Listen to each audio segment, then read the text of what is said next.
The views expressed on Science for the People are not necessarily the views of this station, its affiliates, sponsors, or advertisers.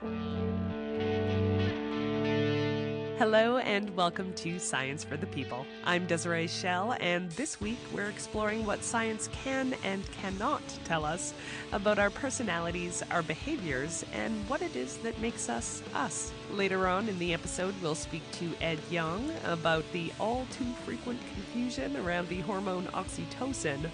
But let's start out with a bit of a broader view.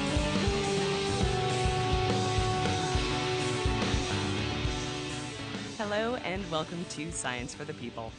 I'm joined today by Jennifer Ouelette of the wonderful personal science and culture blog at Scientific American, Cocktail Party Physics, which features her avatar / alter ego / evil twin, Jen-Luc Picant. She's the author of 4 popular science books for the general public: Black Bodies and Quantum Cats, Tales from the Annals of Physics, The Physics of the Buffyverse, The Calculus Diaries, How Math Can Help You Lose Weight, Win in Vegas, and Survive a Zombie Apocalypse. And the newest one, the one she's here to talk about today, is Me, Myself, and Why, Searching for the Science of Self. Welcome back, Jennifer. Oh, it's my pleasure. Okay, so a book about the science of why we are the way we are is kind of a departure from your other books, is it not? Yes, I normally write about physics. And in fact, my last book was about calculus, which hasn't changed in 300 years. So it was quite a bit of a change to suddenly be tackling science that was changing literally every day. I was revising the manuscript right up to the point we went to press, trying to incorporate all the latest studies that were coming out. But it was also very exhilarating to be, doing something on the cutting edge like that. Well, is there some kind of esoteric thread between the books that I missed or something? There actually is a thread. It's so hard to explain what inspires the next book, but I write very organically. Usually the next book grows out of the previous one. And in this case, when I was writing the Calculus Diaries and I was confronting my own math phobia, I went back and checked my high school transcripts because I'd always just had this notion that I was very bad at math. And I discovered that, in fact, I'd gotten A's in all my math classes. That means I was very good at math. And that just didn't jive with my sense of who I was at all. And that got me thinking about identity. And then the fact that I'm also adopted, so I'd always been wondering about the whole nature versus nurture question. I thought, take those 2 prongs and maybe try and explore the notion of self and identity and what makes us who we are and how much is genetics and neuroscience and sort of predestination and how much control do we actually have in shaping who we become. And it ended up being a really amazing journey for me. If we're going to be spending the episode talking about the science of self, how are we defining self? That was the hardest thing because, of course, how you define self depends on who you're talking to. If you talk to a geneticist, they're going to be talking a lot about genes and their interactions and how those work with the environment to shape who we become. If you're talking to a neuroscientist, the big thing now is you are your synapses, you are your connectome. It's all those interconnections of electrical activity, all those pathways, those neural pathways that get set up, and that determines who we are. If you talk to a social psychologist, they might talk about how our interactions with others and our environment and how self is really more of a cultural artifact. And in truth, I ended up falling back on the old William James definition that the self is all of those and more besides. And what we've done is kind of broken it down into bits and we focus on one aspect or another. But the totality of who we are encompasses all of that. Not just our personality, but our loved ones, who we interact with, our material possessions, our social standing, our genes, our brain, all of it. When you realize that that is the definition of self, suddenly you become absolutely terrified about how you're going to write a coherent book on this topic.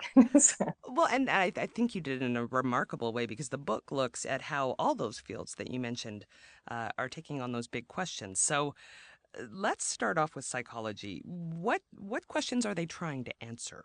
Well, psychology is more looking at personality traits, whether certain temperamental traits are innate or whether they are something that develops over time.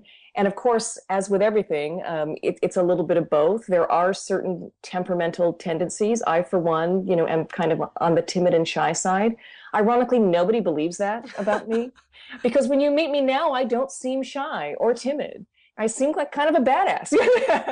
And a lot of that is just because over the years I have, been put into situations that required me to get over it. But if you knew me back in like junior high and high school, I literally was the person who would hide out in the ladies' room rather than talk to people at a junior high school dance. I was incredibly socially inept. If you spoke to me casually when I didn't think, you were interested, I would be fine. The minute it became, any kind of, interview or a date or anything like that, or a set social structure, I would panic and I would freeze up.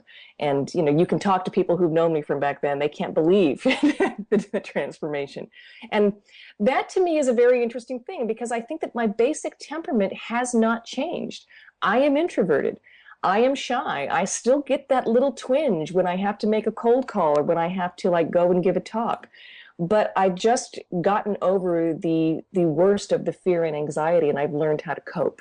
Well, that's one of the things that you wrote about in the book, the idea that personalities do change and they can change, but they can also be measured. So maybe tell us a bit about the idea of personality testing, because there's a number of ways that we go about this, some more evidence-based than others, really. Right. I mean, I took the Myers-Briggs, which is probably one of the more controversial. In fact, when I interviewed a psychologist, he called it's kind of like the embarrassing problem child of psychology. Yeah. Because it tries to fit you into a category. Ironically, I mean, it was inspired by Jung, and Jung was a big one for saying that you actually can't squeeze people into categories. He was really more using it as a guide. But there is a problem for how you measure personality traits, because it's not like a gene. It's not like there's something. You can only look at the behaviors and try to infer traits from that.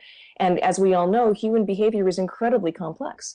How we respond in one situation might be very different from how we respond in another. Change one variable and our response will be quite different. So it becomes a very, very tricky matter for teasing out personality. And I think the best way to think of it is there is no way any test can predict what one person will do in one specific instance. But if you track that person over a long period of time, you can actually get an idea in aggregate, statistically, how they are likely to behave in certain situations.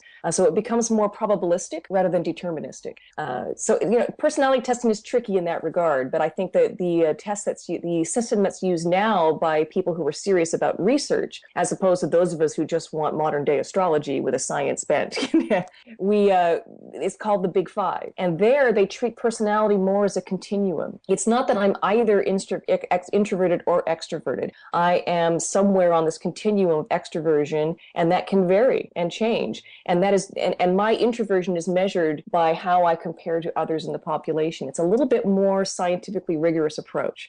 You still have the problem of how do you infer traits from behaviors, but it works a lot better and is a little more close to, I think, how personality actually works than something like the Myers-Briggs. So is then the Big Five mainly used by clinicians?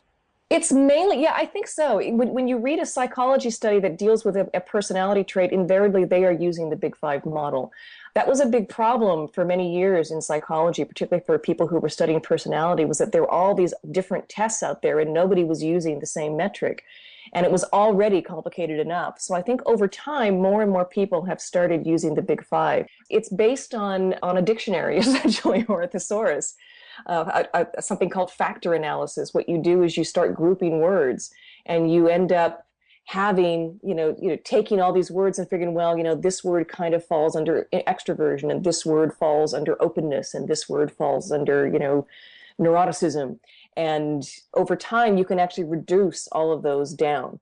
And what's nice about it is you can get the broad-based 5 factors, but you can also break it down into subcategories, kind of like increasing the resolution on a microscope. So you can do fine-tuning of your personality analysis. There's the broad Big Five, but you can go all the way down to like 20,000 different separate traits if you want to, which I compare to the Planck scale. The Big Five is more accurate, but accurate for what?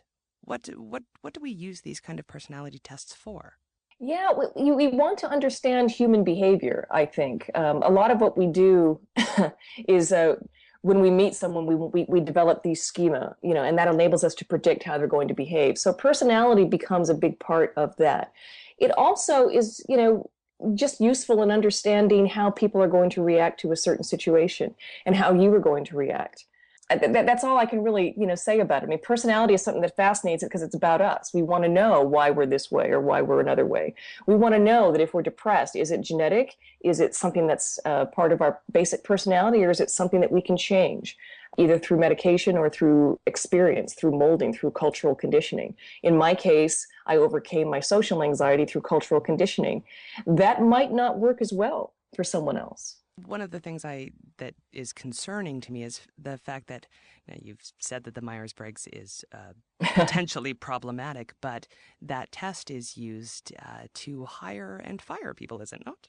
Yes, and that's a terrible, terrible idea. In fact, even the counselor that I spoke to when we went over my results said, please do not, this is meant as a guide. It's not meant as an oracle. And that's, I think, a big problem with almost any kind of test, that people want it to be an oracle. I mean, part of the appeal, I think, of the Myers-Briggs is the same appeal that people have when they find out their astrological sign. Right. As a good skeptic, I'm sure that you are very aware of the Fourier effect. Absolutely.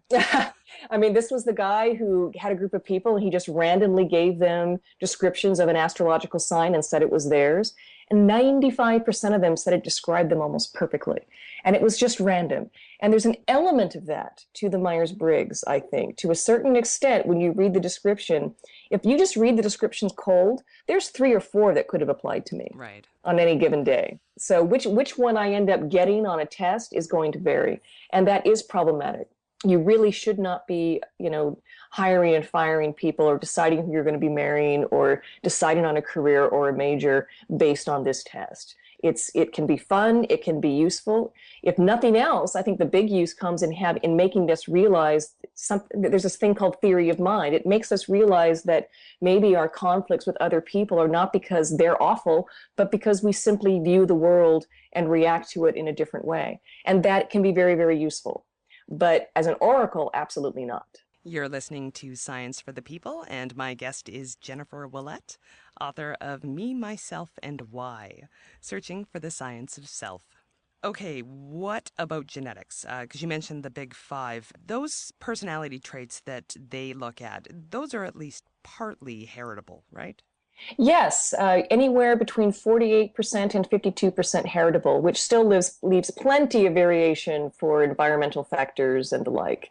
Yes, depression in particular, anxiety. I mean, one of the things I did was kind of go through the known genes so far that we know seem to contribute to these. Depression is the most well-known. Anxiety actually is related to neuroticism, and there really was a reason. I mean, I was born sort of fearful and anxious, I'm just one of those kids that just tightened up and got a little more fearful and anxious than my peers. And that's a genetic factor.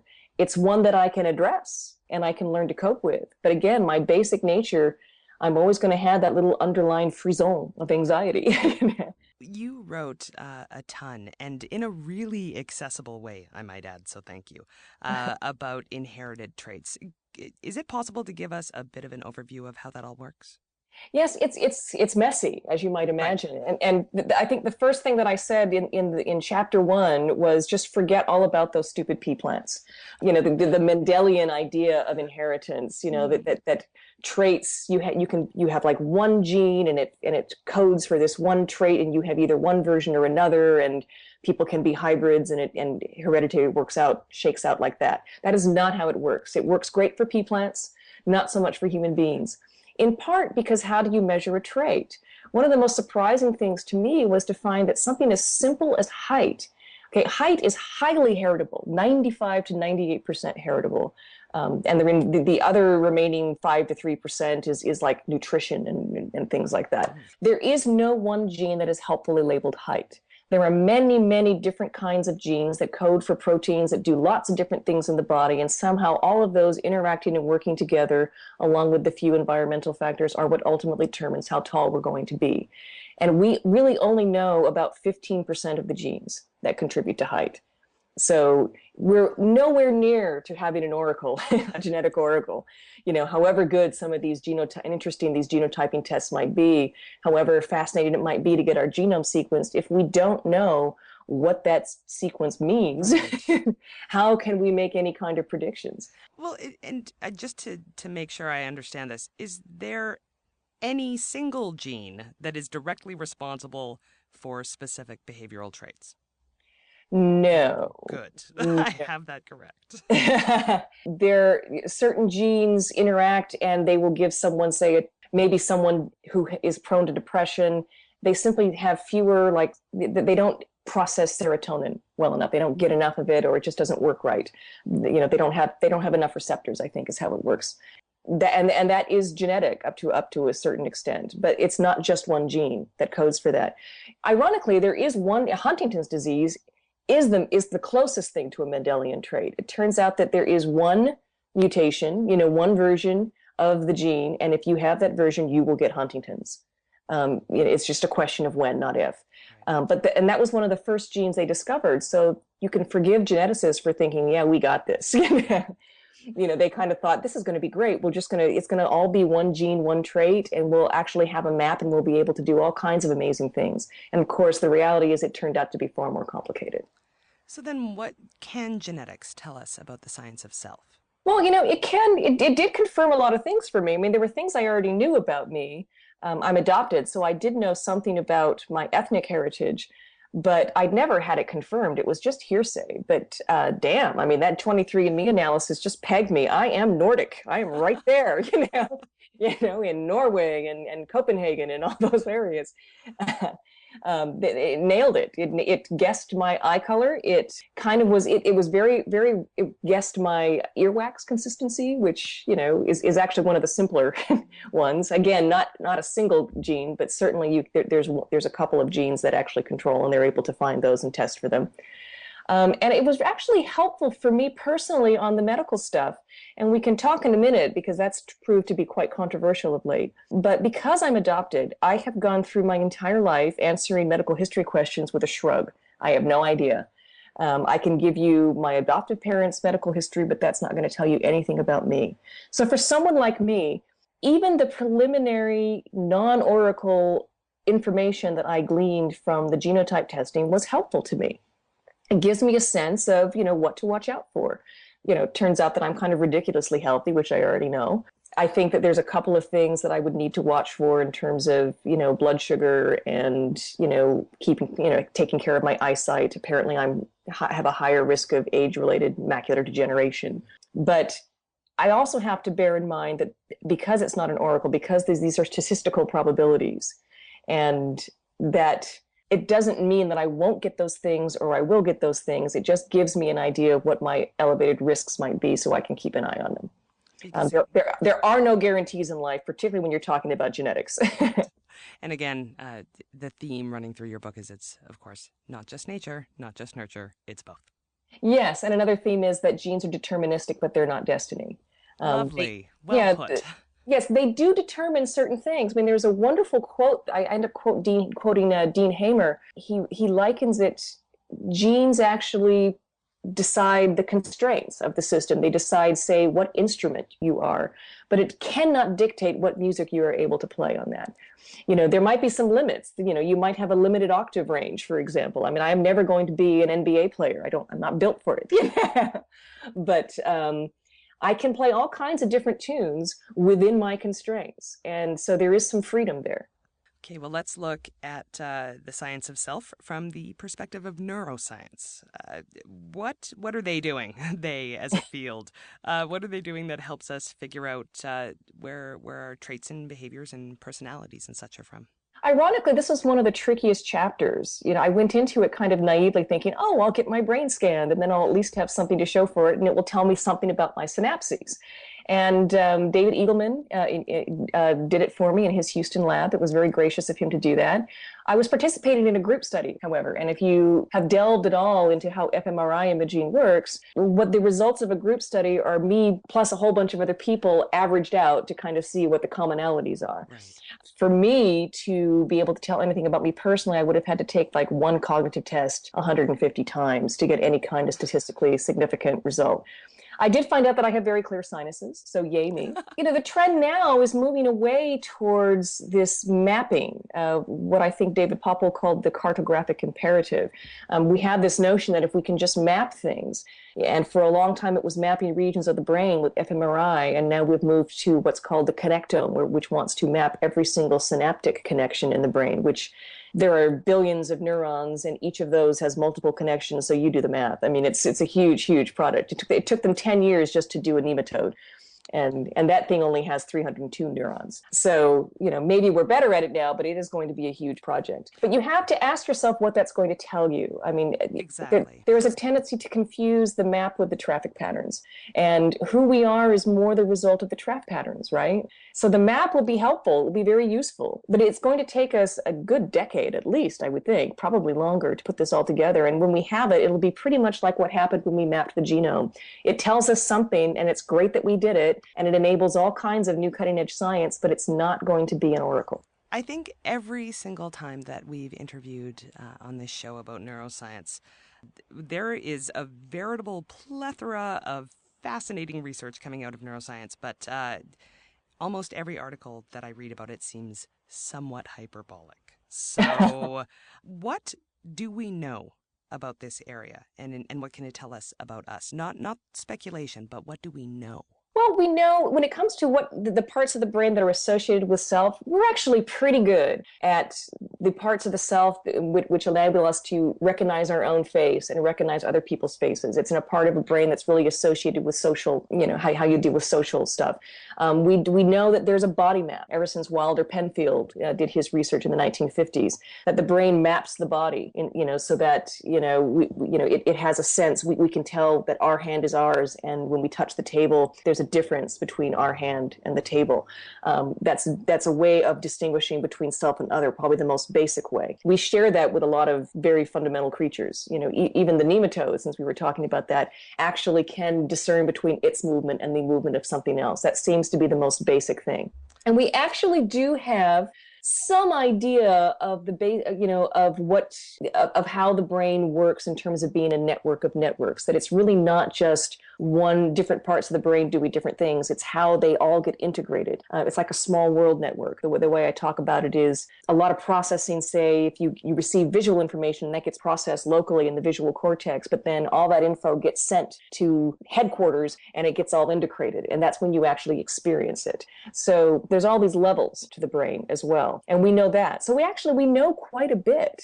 It's just that what happens is people then try to extrapolate and make bold claims based on that. And I think that's when you start to get into trouble, because again, we don't necessarily know what all that means. Well, and we also know to a certain extent that that serotonin, dopamine, oxytocin, and vasopressin are, as you actually put it, the primary culprits when it comes to genetic influence on personality. So maybe can you talk a bit about them and what they do?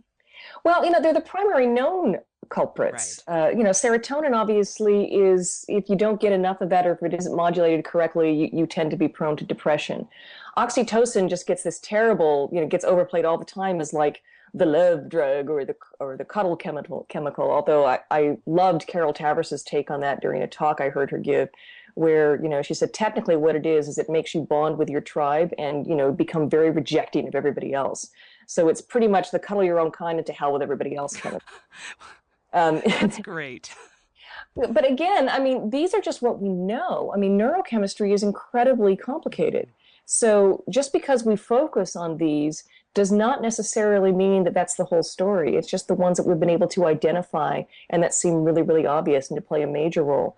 But how they work, how they're modulated, how they interact with each other, that's still very much being teased out. This is Science for the People, and we'll be back with more of Jennifer Ouelette, author of Me, Myself, and Why, Searching for the Science of Self, after this.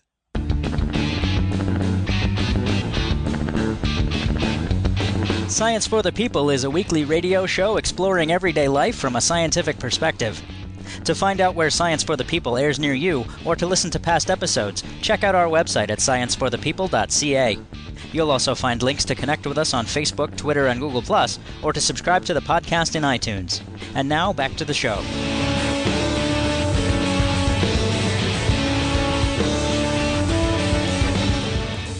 Welcome back to Science for the People. I'm Desiree Schell, and with me today is Jennifer Ouelette of the Scientific American blog Cocktail Party Physics. And she's also the author of a number of popular science books, the newest of which is Me, Myself, and Why, Searching for the Science of Self. Now, you wrote an entire section on one very specific behavior and how all these fields can tell us something about where it comes from, and that's alcohol addiction. So it's genetic and psychological and neurological? And social and cultural. I mean, it's all of those. And the reason it was such a wonderful case study is because it shows just how complicated behavioral genetics can be, but also it has a very, very healthy literature. I mean, there's a lot of very robust studies that have been done. So there's quite a bit of information dating all the way back to like the 40s and 50s. So to me, it was fairly well established, a huge body of literature, also very, very complicated. So it was a way to kind of really start to get down and dirty. What I did in the first part of the book was break it down and look at each of those things individually. The alcoholism chapter is kind of where I tried to bring them all together.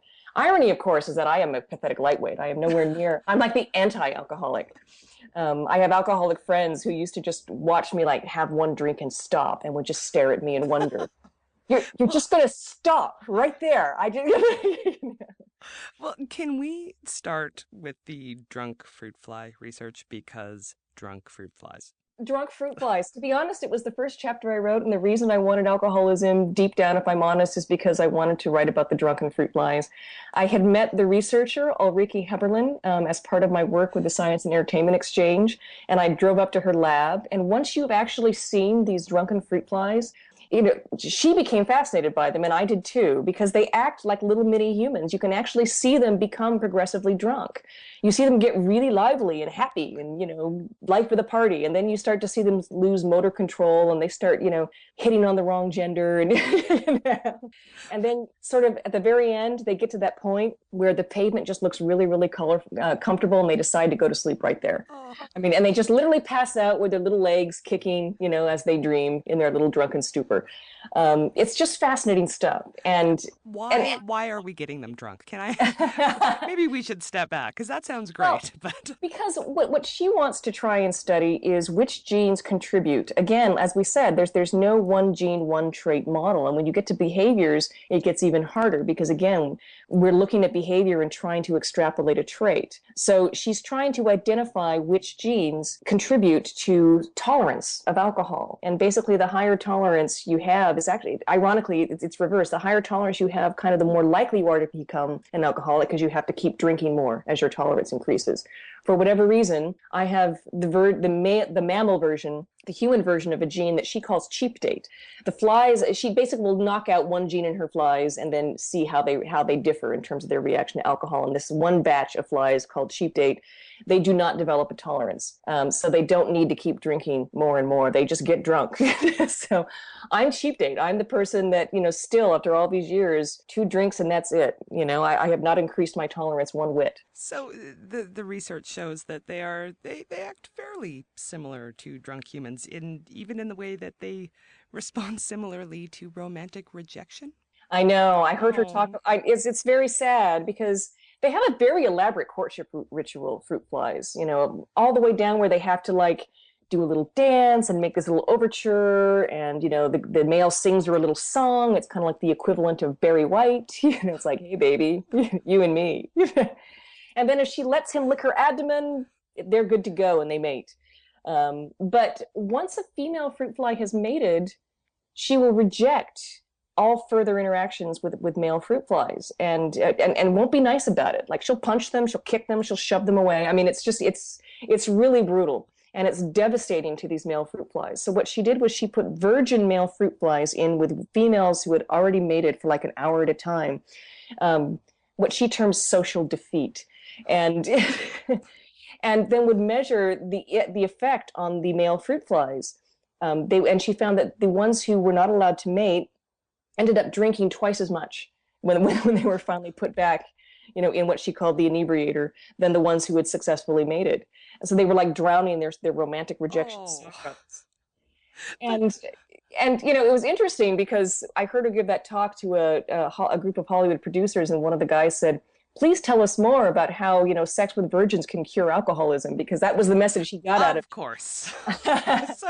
But what does that tell us about humans? Can we really use that to extrapolate anything to us? And that was actually what I was going to say next, so I'm glad you brought it up, was that, of course, we tend to view them as us, but the fruit fly genetic system is actually very different from ours. She's looking for clues about where to look on the human genome, and she's been scaling up from fruit flies to mice, and then from mice, which are mammalian, it gives you an idea of where to look in terms of human genetics. There is some version of those in mice and in human beings, and we're trying to target those. But yes, I mean, obviously what's happening with the male fruit flies is not that they're having their little feelings hurt, their little fly feelings hurt, but the act of mating, there's something chemical that gets released when they mate, and if that doesn't happen, then they're just extremely frustrated, and they need to drink more to fill that need. I mean, they're self-medicating, essentially, which kind of is what human beings do. Exactly. If you think about it, when we mate, there's got to be some sort of chemical release going on in there. And if we don't get to do it and we get very frustrated, what are we going to do? Well, and you talked about just a ton of research into alcoholism, but I thought this was interesting. There seems to be neurological differences between alcoholics and non-alcoholics. Absolutely. They're very well documented. In particular, there are fewer long-range white matter tracks. White matter is something that develops in our teen years, in particular. It's when when we're younger and we're developing, the brain, all parts of the brain are kind of involved in everything. And over time, the brain gets more efficient. It figures out efficient pathways and ways to do it. And our brains get wired. And in particular, you want to get these white matter tracks and connections forming in the areas of the brain that control like impulsivity and impulse control. And it's been said often that, alcoholics, they do score much higher on personality tests in terms of impulsivity. They have what's known as teen brain, and it looks like they literally have what's known as teen brains. Their brains look more like impulsive teenagers who can't control their intake, as opposed to, a 30-year-old who maybe has learned to, learn some self-control and able to say no. But the good news is, once the alcoholics stop drinking, their brains start developing those white matter tracks, and they can actually heal to a certain extent. Their brains can start to change back. Okay, now there's an interesting relationship between alcohol and psychedelics, and not the kind that one might think. That's true. I was talking to a man who studies this sort of thing. Psychedelics kind of still suffer from the 60s stigma, from the culture wars of the 60s. And they've been illegal, a class 1, having no medical benefit classification for basically since 1970. And that's unfortunate, because it turns out that under controlled therapeutic conditions, they can be extremely useful for things like treating anxiety, for post-traumatic stress disorder, and believe it or not, for treating addictions, particularly alcohol. Peyote in particular seems to be extremely effective in this, along with ayahuasca, which is the Brazilian spirit vine. There are scientists who have looked at populations of American Indians who use peyote in their spiritual ceremonies, and the rates of alcoholism in those communities are almost zero. They're extremely low. And peyote, these are places where, they smoke peyote for spiritual reasons. I should make that clear, not for recreational. They don't do any recreational drugs whatsoever. So why are psychedelics so advantageous in therapeutic settings? Well, nobody really knows for sure, because no one's been able to do the kinds of research studies because of the class 1 categorization to really find out for sure. But people have plenty of ideas. And what it seems to do is reboot the brain, because if you think about it, what's happening when you have a habit like an addiction, you get locked in sort of this loop, right? There's this vicious circle that addicts and alcoholics actually experience. And it's very hard to break out of that. And you can cure the physical addiction to the substance, but the psychological patterns are still there.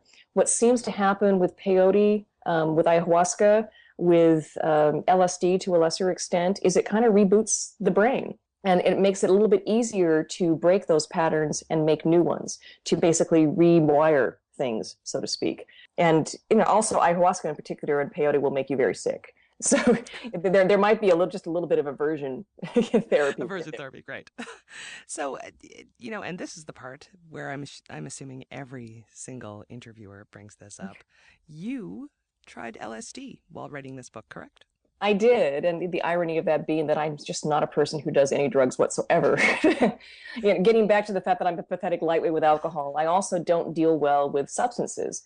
And I will say that, even though I had a very pleasant experience on acid, I felt slightly nauseous the entire time. I mean, I really don't react well to these substances.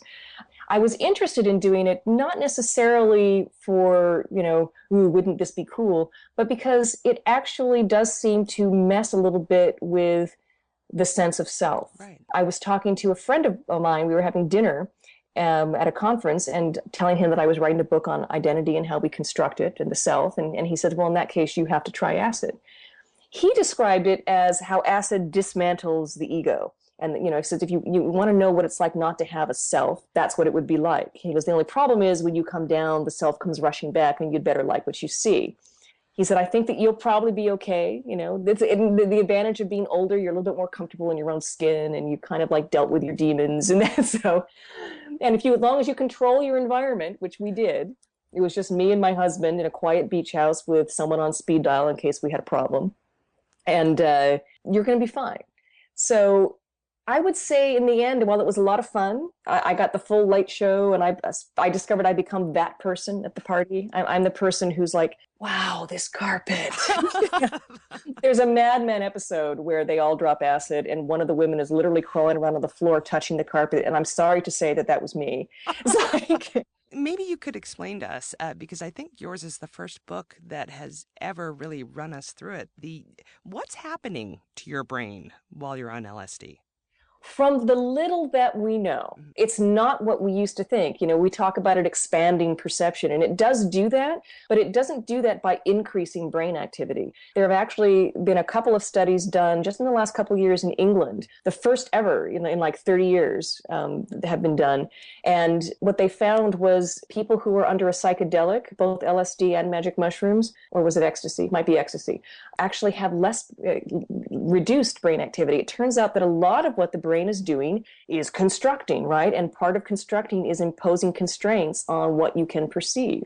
So much of how we perceive the world is based on the filters that our brain has set in place, and acid actually, and psychedelics messes with that. You get less brain activity, so you're getting more stuff coming in, and therefore you get these surreal effects, and it can vary. I mean, I think that everybody gets a very subjective experience on acid, but, there's enough commonality there that we can kind of see that that's what's going on. I think, though, that I'll just make one more point. My friend had a very different experience from me. I did not feel as if myself had vanished. That was my question. Thank you.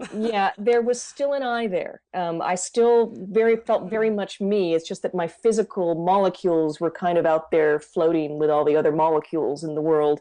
And if I really, really concentrated, I could pull them back in so that we could say, make a bagel, but it would take like 40 minutes because you just really had to concentrate to keep all your molecules together. And that's really what it's like. What it messes with is what we talked about earlier, that self-other boundary. When I talked about being fascinated by the carpet, it's because when I put my hand on it, it would kind of sink in and the patterns would start to like meld and crawl up my skin. That was actually fascinating. I would try to take notes and the pen kept like melting into the paper. So the boundaries just become really fluid and loosey-goosey. And I guess many people find that very, very upsetting. I really liked it, but that's just me. You're tuned into Science for the People, and I'm here with Jennifer Ouelette, author of Me, Myself, and Why, Searching for the Science of Self. Okay, so we are running out of time, but you covered so many interesting issues in your book. And the one thing I really wanted to get in before we wrap up is the idea of virtual identity. Because we think of ourselves as residing within our physical bodies, but that is changing, correct? To a certain extent, yes. I mean, the self is a very malleable thing. I mean, the brain can incorporate other things into its body map. If you think of a blind man using a cane, that cane becomes part of him over time. And the same thing happens with a computer mouse. You get this feedback loop that sets up. And the same thing happens online to a certain extent. We certainly, in the case of avatars, my avatar is named Jean-Luc Picante. And many people have asked me over the years, well, is she you? Is she not you? And I says, well, she's part of me, but she's not the totality of me, and she's not necessarily who I am this very moment. And nobody really understands what that means. But avatars have become a way in which we can represent who we are online. And in Second Life in particular, I joined a virtual world. I actually host a podcast there now called Virtually Speaking Science, where I interview scientists in Second Life. It's fascinating to see what they choose for their avatars. I think Jan 11, the astrophysicist, picked a unicorn with bunny ears. And Simon Dedeo, who works in complexity theory, he was a swarm of butterflies. You can actually find a way to represent who you are that is who you think you are inside, as opposed to like the physical self. Because I think all of us feel that to more and lesser extent. It depends on who we are. But there's always this sense that who you are is so much more than what people see on the surface. And that's behind, I think, a lot of dissatisfaction that we feel sometimes with our appearance and body image and all that sort of thing. In a virtual world with an avatar, you can make it be who you feel you are on any given day. And there's a certain power to that, I think, because one of the things that I found most interesting was that we don't like pictures of ourselves, but most people are enamored of the look of their avatar. We can look at our avatar all day, and we love looking at our avatar because we feel that that is us in some way. But we tend to be very critical when we see pictures of ourselves because there's something that just doesn't jive. That's not what I look like. Certainly my nose isn't that big. Certainly I'm not that fat. It just doesn't work for us. Well, and there's a lot of interesting research about how closely we identify with our avatars. Very much so. If something bad happens to your avatar in a virtual world, you feel it on a very visceral level. They've actually looked at this with World of Warcraft. When players' avatars are killed in World of Warcraft, it can be very, very upsetting for them. I think in Second Life, we had one guest who accidentally hit the wrong button and his clothes vanished. And the initial reaction was, oh, everybody look away, even though it's not real, okay? He's not really naked, But we reacted as if he were. And at one point, I think Sean and I were kind of exploring, and we went into this one, house that we thought was empty, and there was a couple there like having virtual sex. And we reacted as if we had stumbled on actual people having sex. So psychologically, that link is definitely there. And one of the most interesting things is the way technology is going, we will possibly be able to bond physically with our avatars in the future as well. Gets back to what I was talking about the brain incorporating the blind man's cane. If you can get enough haptic feedback, a feedback loop going on, you can actually have a physical bond with your avatar. And that to me is going to be very, very exciting, because I think at that point, if you can control your avatar through gestural interface and it becomes a true extension of self, that's, I think, when the virtual realm is really going to take off and become fascinating. God, we could do an entire interview just on this. I know. It's a fascinating topic. It really is. I guess looking back, what were you trying to accomplish with this book? I mean, beyond writing a great book, because this is a very personal piece of writing. It really is, and probably the most personal book that I have written. And it ended up being quite different than what I thought I was going to write about. Initially, I thought it was, I was very naive. I thought, I'll just take a few tests and it'll be really funny, and I'll be able to map out exactly how much is nature versus nurture. And then it got really messy and complicated very, very fast, right at the beginning. How do you define self?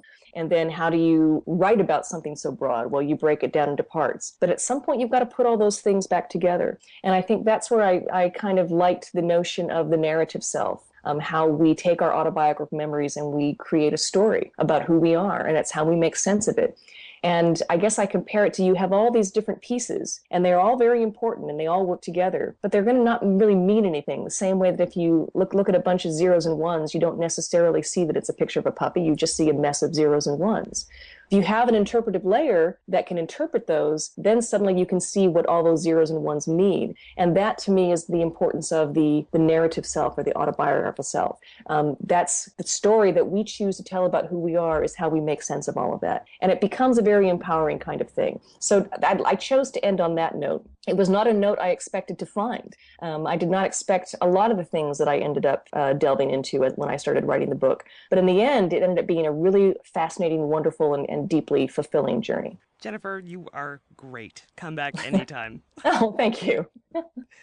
And we've linked to Jennifer Ouelette and her book, Me, Myself, and Why, on our site at scienceforthepeople.ca. And stay tuned for Ed Yong on the facts and fiction around the hormone oxytocin right after these messages. On the next episode of Science for the People, we're looking at controversies over connectivity, both online and in the physical world. University of Ottawa law professor Michael Geist walks us through the arguments over net neutrality, and we'll speak to researcher Rob Van Kranenberg about his book, The Internet of Things, a critique of ambient technology and the all-seeing network of RFID.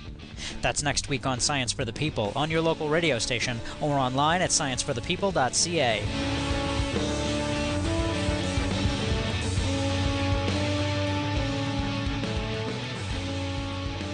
This is Science for the People. I'm Desiree Schell, and my next guest is Ed Yong, an award-winning British science writer. His work has appeared in Nature, the BBC, New Scientist, Wired, The Guardian, The Times, and of course many more. The Not Exactly Rocket Science blog on National Geographic is his hub for talking about the awe-inspiring, beautiful, and quirky world of science to as many people as possible, regardless of their background. Very good to have you back, Ed. Great to be here. If I listened solely to what mainstream media said about oxytocin, I would think that it was the nicest hormone ever. It's been linked to pretty much every positive behavioral trait, and if I simply sniff it, I will become a more generous and compassionate individual. But luckily, my science news sources do not stop with mainstream media, and I read your blog. So that tells me a far more interesting story about oxytocin. So maybe let's start out with some background. Where does this magical image of oxytocin come from? Well, I think it stems from some very early studies that were done in animals, which very clearly show that the hormone is involved in social bonding. So it's involved in the bonds between rodents that are monogamous rodents that are paired with each other, and also in sheep between ewes and their lambs. And that's all, that's all pretty solid. And when people started extending these studies to humans, they started by looking at these very positive qualities like trust. So there was a classic study which came out in 2005 showing that people who played a game that looks at trusting behavior, when they sniffed oxytocin, they were more trusting. So they were more likely to entrust more money to a partner who was playing the game with them than people who sniffed a placebo. So that kind of started a snowball rolling downhill. People looked at oxytocin in the context of generosity or cooperation or emotional sensitivity, and again they started showing that the hormone tends to boost a lot of these qualities, and it became known as a love hormone or a moral molecule or any number of these very positive rosy epithets. Well, now you have written a bit about the dark side of oxytocin. There's been a wave of studies that have come out in the last sort of 5 to 10 years or so, showing that oxytocin's effects are actually much more complicated than those that kind of media nickname would suggest. Under different situations, it can show completely the opposite effect to the ones that we might expect it to, and often in quite negative ways. So, for example, there was one study where people took a noseful of oxytocin and they became more cooperative in some circumstances, but less cooperative when they were playing with anonymous strangers. Likewise, studies have shown that it can hinder trust in cooperation in certain contexts or in certain people. And the most recent study that I wrote about showed that oxytocin can make people behave more dishonest, so they're more likely to lie about their behavior if they're playing a game, and their lies can benefit a group, the people who they're playing with. Whereas if they're playing alone, oxytocin doesn't change their behavior. So really, we're seeing that this hormone has a rosy reputation that I think is unjustified. It's very clear that it has effects on our social behavior, but those effects can be both positive or negative, depending on the person, depending on the context of the experiment, and depending on the situation. Well, let's break that down a little bit, because the dark side that you're talking about runs completely counter to everything that had been written before. So all the studies about sniffing oxytocin, how it makes you more generous, or that it helps with anxiety and depression, or even I've saw an article that said it promotes weight loss. So are those studies flawed in some way? I think it's hard to generalize across the different studies. Certainly, I've seen some that are a little bit weak and have small sample sizes. Others are stronger. It's definitely not the case that a study which shows that oxytocin has positive effects is a flawed study. That's not true at all. But we have to be very careful about interpreting the results of those studies. I think what we're seeing is people do an experiment under a very specific situation in a lab with a specific group of people, and they show a result that's quite positive, and then either they or journalists then overgeneralize from that to all our social behavior, full stop. So, as I've said, the hormone does seem to improve trust and cooperation in some contexts, but then people take that to mean it improves trust and cooperation, full stop. And that's clearly not the case. It's quite a subtle thing, which does have an effect on our social behavior or on our relationships to other people, but in quite a nuanced and careful way. Well, in one of your pieces, you said that the problem with oxytocin research is that too many people have been focusing on cataloging what it does rather than how it works. So, Right. so how does it work?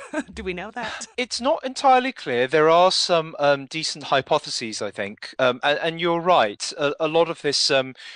A lot of these studies just give people oxytocin, put them in an experiment, show that it does X or Y to their behavior. Full stop. Well, okay, if you accumulate enough of that evidence, you start seeing some interesting patterns. Like all this stuff about the dark side is quite interesting. But then you start asking why does it do that? What are these studies actually giving us more of a clue about what this hormone actually is doing, or why it's doing it?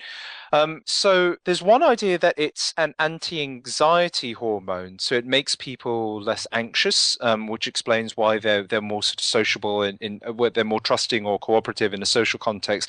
But that doesn't explain some of these negative effects. So an alternative idea is that it's more of a generalized social hormone. So it maybe increases our motivation to seek out social interactions, or maybe it makes us more attentive towards social cues in our environment, so we become more responsive to that. And that might explain why it does things like make us more emotionally sensitive or empathetic, why it makes us more trusting or cooperative in some contexts. But it would also explain why we see that oxytocin drives favoritism or bias towards your social group, or why in this last experiment, the most recent experiment that I told you about, it drives dishonesty when dishonesty serves the needs of the group. So it's promoting a shift from self-oriented behavior to group-oriented behavior, and that's the type of thing that I think is genuinely interesting. This isn't a human-specific hormone. It didn't evolve with in the context of morality.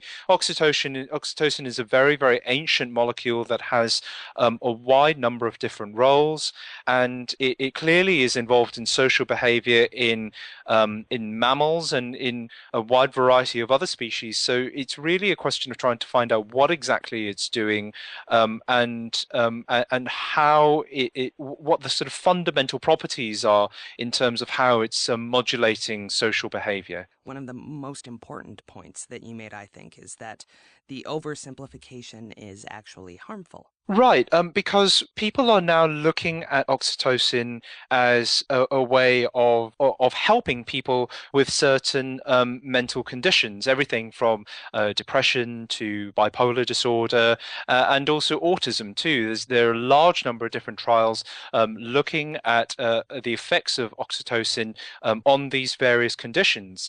Now, I think that these are actually worthwhile. I mean, it's entirely possible that the hormone could do some good, and there'd be some interesting results for autism and for borderline personality disorder quite recently. But if the hormone is doing something quite general that depends on the context, then clearly that's important.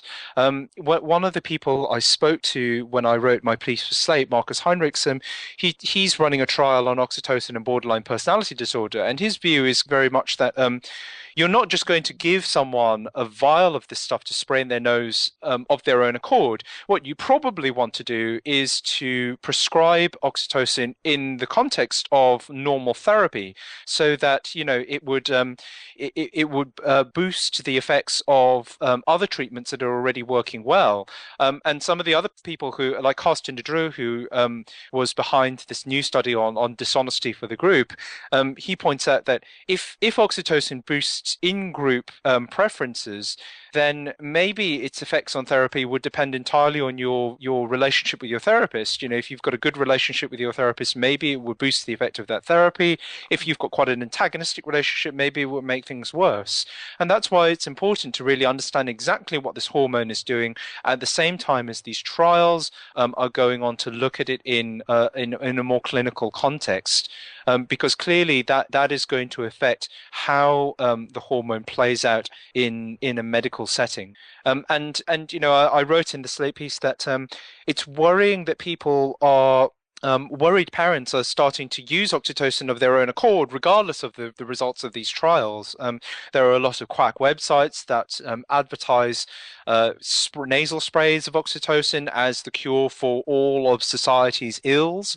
And people are just buying this for their kids or for their loved ones, as a thing to try. And clearly, that would be fine if the hormone has no negative side effects, but clearly it can have negative effects. So that's why it's important to really understand what it's doing, and to wait for the results of the well-conducted clinical trials, which are looking at how it affects the way we behave in a rigorous clinical setting. Now, I believe you're the only one that's following the oxytocin controversy and the research as closely as you are.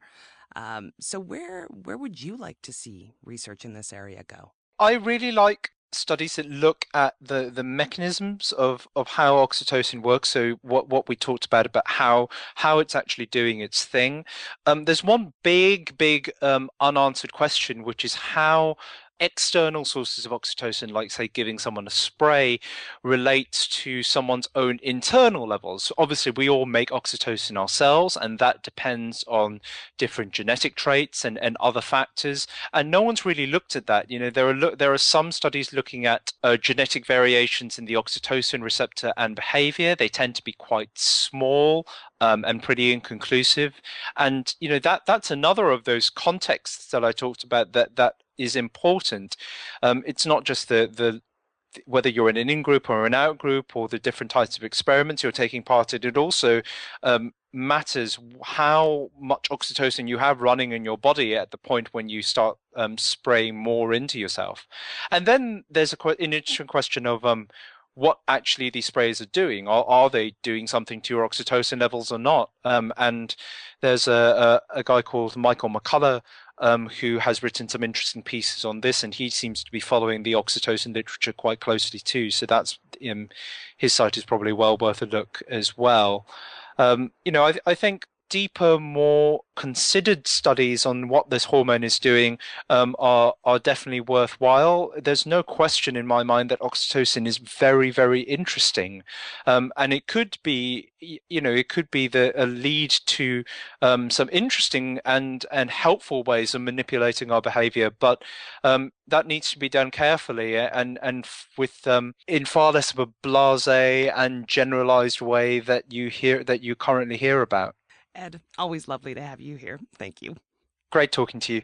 And we've linked to Ed Yong and his National Geographic blog, Not Exactly Rocket Science, on our site at scienceforthepeople.ca. Thanks for listening, and we'll see you next week on Science for the People.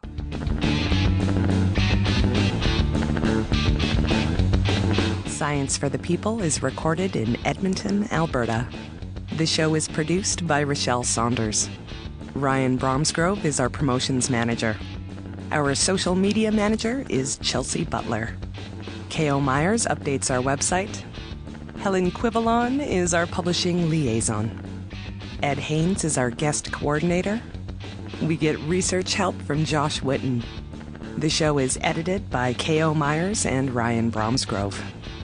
Our theme song was written and recorded by Fractal Pattern, and its title is Binary Consequence. The show is hosted by Rochelle Saunders, Marie Claire Shanahan, and me, Desiree Schell.